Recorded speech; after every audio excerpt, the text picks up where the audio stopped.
98 Not Out, sponsored by Shepherd Neame, proud supporters of cricket in Essex.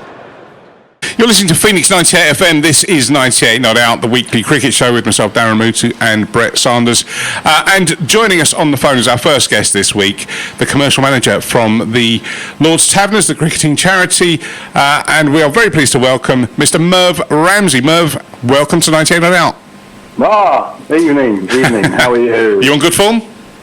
Yeah, I'm good. I've got a beer, so I'm in good shape. You lucky man. So, Taverners, tricky year so far. Now, last we heard of on-field exploits was in South Africa. Do you want to just sort of give us a few war stories of that trip down to South Africa? It sounded like a good one. It was absolutely amazing. We went there to raise the profile of table cricket, and obviously with the amazing table mountain. What a great idea! It was so we managed to get Gat and Gower up Table Mountain, and did you use a gypsy moth? Pardon? Did you use a gypsy moth? He flew into the mountain. It was absolutely amazing. So we had the background of the town and the sea below, and had some great photos. And because we do have a Lord's Taverners organisation in South Africa who are like a sister group, part of the family, but they run independently. But table cricket is very important to them, and within the schools down there to use table cricket as a vehicle to promote us was amazing, and we were very proud to go and visit them. You've got some really enthusiastic supporters down there in South Africa, haven't you? Yeah, we have. Charity. Yeah, so they work independently, but they're part of the family, and we had an amazing time, and we looked after royally during our few days. Our week, down there before lockdown. So we just got away with it. So Merv, it is the Taverners' 70th year this year. Obviously, you've had to cancel a lot of events, but you are now time for a live event again. Well, we've had like all charities and well, not just charities, but companies, everybody. It's been awful, hasn't it? The biggest thing to me personally is the fact that we haven't been able to work with the children that we support. It's really been devastating that they are isolated and lonely anyhow, and then to actually have to go into this thing. So I think just general people. Like myself. I mean, we've all been isolated, as in, we're having to stay at home and try and do something, and do creative things just to keep the name out there, but actually it's about the children who we support so many. That we can't do anything because we're not allowed to. However, that is good news that they are coming back. So just on the children, just tell us about the various things the Taverners do in terms of minibuses and also the wickets. The minibuses are obviously really important, but our focus really, as we move forward, is about I think 4 primary areas, which is table cricket, which is aimed at 8 to 18-year-olds who wouldn't otherwise have any access to sport, and it's based on a table tennis table. But there was a national competition, the finals at Lord's, but none of that's been able to happen this year. And then you've got Super Ones, which is based in communities rather than schools, and it's for disabled young people between 12 and 25, and it's to get them to play cricket at grassroots level. And across the UK already we have 16 locations, and hopefully we can develop that as well. We will be developing it as well. And then wickets, which is rather than it's designed to tackle disadvantage. So it's a community project, and it's about deprivation with children, and it actually, the primary or the first program started in Luton, and it sort of, it's grown from there. And currently we have 19 projects around the country. So, fantastic. And then more away from stuff is like our is the kit recycling program, which we've just been sending stuff to Kenya. I know that stuff's gone to South Africa. It's gone to Hong Kong. It's places where we can help children who really need kit, and we've got a warehouse full of it. Yeah. And at the moment it's quite difficult to move, I think, because of all the problems. But so they're the four real main areas, and of course the minibuses are in the background, and they will continue. But I think the focus is really on the programs. Yeah. You've had some amazing success stories. I mean, I've been to a couple of Taverners events where some very impressive young people that have been products of the Wicket system have spoken about coming from difficult backgrounds, underprivileged areas, and the pathway out of those circumstances that the Taverners give them with programs like Wickets. It's so rewarding to see and feel that you've helped that along. And there are whoever thinks these things up. I mean, it's really inspiring. And it's humbling to see it, and also the table cricket, and to see children that wouldn't be allowed to do it, to take part in anything, the joy on their faces when they are finally doing something competitive, although just to see them, the smiles on their faces of taking part. I remember being at because if anyone didn't know, you have a finals day at Lord's where everyone comes up and takes part in the pavilion at the nursery end, and you get a lot of celebrity support, and people turn up, and ambassadors for the charity turn up, and I remember being there a couple of years ago and having a go myself, and it was all going fantastically at the table cricket until I fell off. Oh dear, Darren. He's sorry, his jokes are just awful. It brought a lot of smiles to a lot of faces. It's my job to spread joy. Yeah, and you do. So, right, you've got something coming up this weekend, haven't you? Yeah, we got a game of cricket down in actually it's in Oxfordshire, so it's nowhere near London, obviously. But with something I during lockdown ended up getting involved in was with a couple of guys who support Lord's Taverners in Oxfordshire cricket, called the Masked Cricketers, and it sort of started off as a bit of a hoot, as they got some local guys who just play cricket for clubs in Oxfordshire, and people were trying to guess who they are, but I jumped on it because I know these guys. I used to play a lot of cricket in Oxfordshire. You were quite good, I heard. Well, I used to edge it a bit. There's nothing wrong with that. Yeah, but sometimes it did actually reach the boundary. But we were sort of basically they got this great idea, and it's also about supporting disability cricket in Oxfordshire. So I sort of, as I say, jumped on it, and then I ended up getting David Gower, Mike Gatting, Andy Caddick, Martin Ball. To actually be this masked cricketer, so basically they put a bucket on their head or whatever, and you don't know who they are. I think and you have to guess. You have to guess. I guess Gatting, though. I think yeah. Well, but the problem with the Gat actually when he did it was he didn't cover his hands, and if anybody knows Mike Gatting, his hands are like they're like sausages. 28 pounds of sausages, and so he sort of gave that away. But it was brilliant for them to do it, and it was really appreciated. And the great news is that this game on Monday, is going ahead, and we're just having a laugh. And Gat and David are coming, and actually I just had an email from Chris Tarrant that he's going to turn up as well. Oh, brilliant! Because whatever it is, I can't even do that. I don't even want to try to do that. Are you saying that you phoned a friend?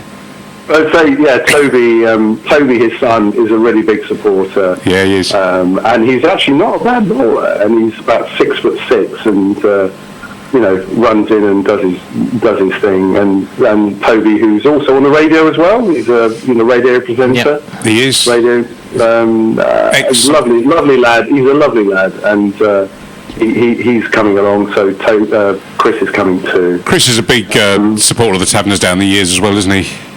Well, Chris has been. He has. President, wasn't he once? Pardon? Was he a president of the Taverners? He was president of the Lord's Taverners, and David Gower is currently the current president. He is amazing. He is. We'll have some fun, and hopefully the rain holds away. Because after this afternoon up here in Buckinghamshire, it absolutely hosed it. Yeah, we've been. It's stopped now here, but we've been fighting with rain hammering on the skylights here. Yeah. But it's just a thought just crossed my mind actually. So just thinking about the esteemed list of Taverners that have appeared on 98 Not Out. So obviously you joined that list. We've had Mr. Gower, we've had Mr. Gatting. So really, Mr. Tarrant, you have to come on. You have to. Well, I will talk to Chris on Sunday. And bend his arm, but we've been talking in the background, Darren, as you know, about other people that might come on. Absolutely, but, absolutely. Keep it quiet. There's a very long list. There is. We can do that. Anyone's arm you want to bend, the more the merrier. On a more serious point of view, obviously raising funds going forward, is it a worry for? I mean, obviously it's a worry for everyone, but what sort of plans will the Taverners have in place? Because obviously social distancing looks like it might go on for a while. Is there any other sort of different events you've got planned? Maybe any sort of outdoor music events or even outdoor stuff before the summer's out, or is it going to be too soon now this year? Well, there's various things been going on, which it has been. I mean, I spend my whole time organising cricket matches, golf days, all that stuff, which is just basically big fat zero because we can't do what we want to do. However, we're sort of trying. We have to try and be creative and think about, as everybody does, about what we can do. So during the summer, and it's about awareness as well, so we can keep ourselves in the news, as it were, before until we can get back properly, and hopefully that will happen next year. But one of the things we have done this summer is runs for change and wickets for change, and currently we've got over 20 cricketers playing in the professional cricket, and particularly in Essex we've got 5 players. We've got Jamie Porter, Tom Wesley, Ryan Tenscarter, Aaron Beard, and Nick Brown. All fine men. And they're all good guys, and they like what we do, and we want them to score as many runs and get as many wickets as possible.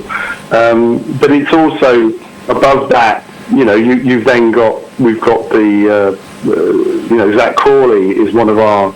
Hopefully you've seen him playing with his back grip, for England. We mentioned it not 20 minutes ago, maybe half hour ago.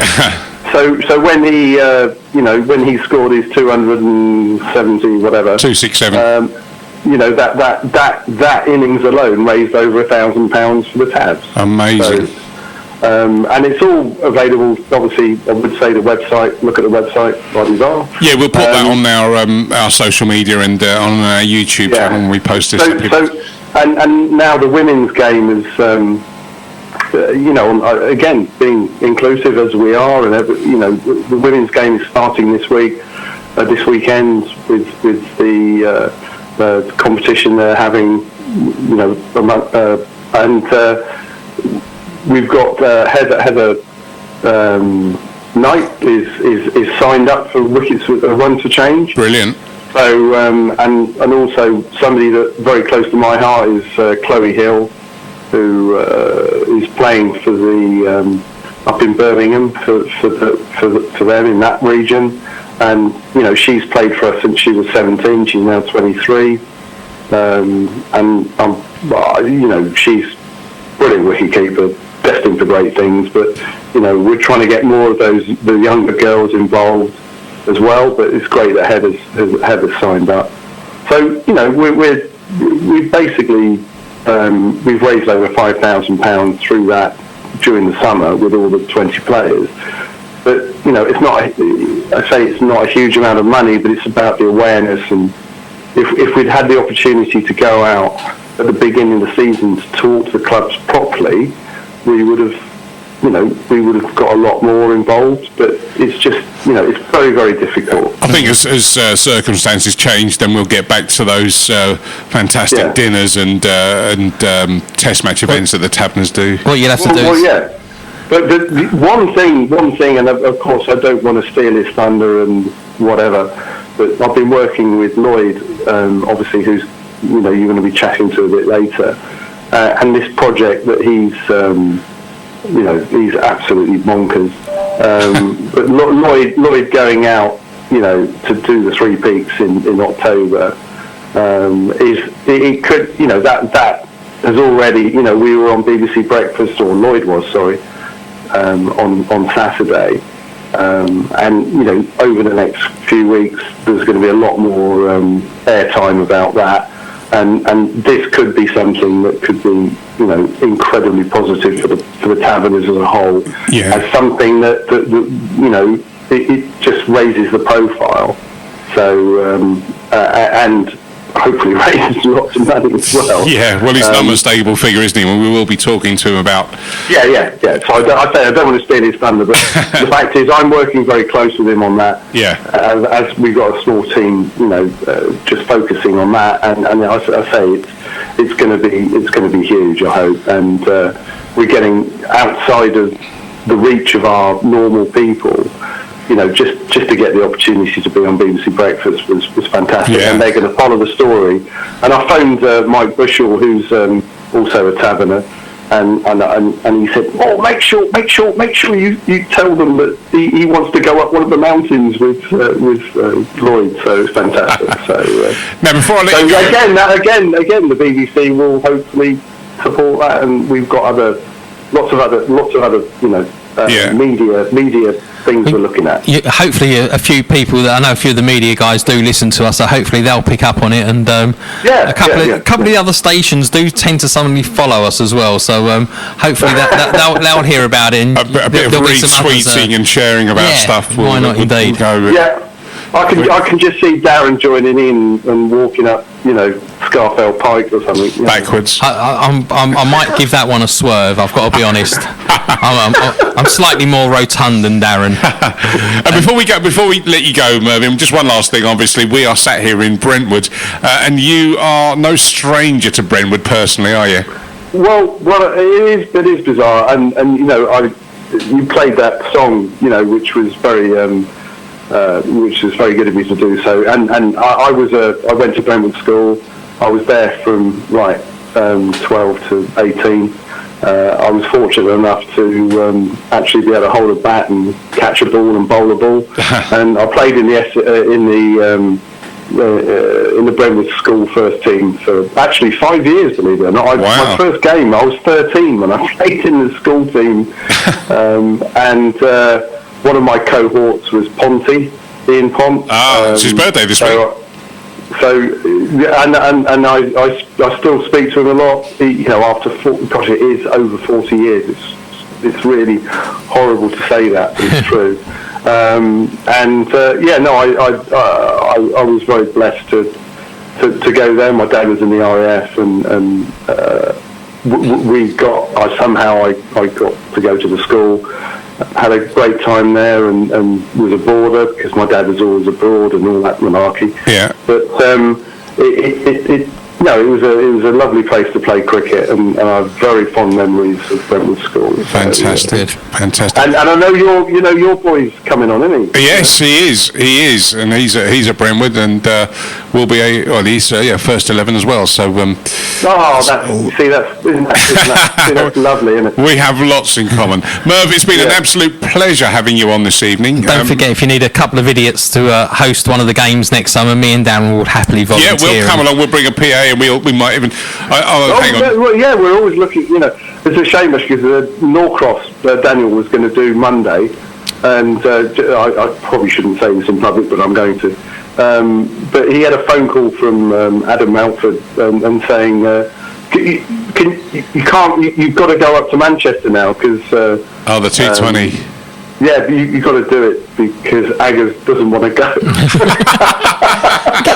You heard it first on Phoenix FM. No, Aggers. He said he just needs a break. He's been in the bubble too long. I've heard that from a few people actually. Tell Aggers to come and do it for you instead. It's only down the road from him. I think he probably wants to stay at home with his wife and just have a relaxing time. Yeah, we were trying to get one of the other well-known commentators on recently, and he basically said the same thing, that after a month in the bubble, he was going absolutely bonkers. Well, we can get Norcross at any time. He's a cheap date. But a very good one. Yeah. All right, Merv. Listen, we'll let you crack on. Many thanks for joining us, and we'll put all the details of the Lord's Taverners and their exploits on our social media and on our YouTube channel. Thank you. And this interview will go up there at some point tomorrow as well. So many thanks. You've been an absolute joy to talk to, as always. And hopefully next time we can be doing it in the flesh, and I can also have a beer in my hand as well. There's nothing wrong with having a beer. That's what I say. In fact, all the best things do creatively happen over a beer. I'm sure they do. No great story ever starts with someone was eating a salad. Trust me. All right, Merv. Okay, well, thanks a lot. Many thanks. Thank you, chat. Cheers. Bye. Bye.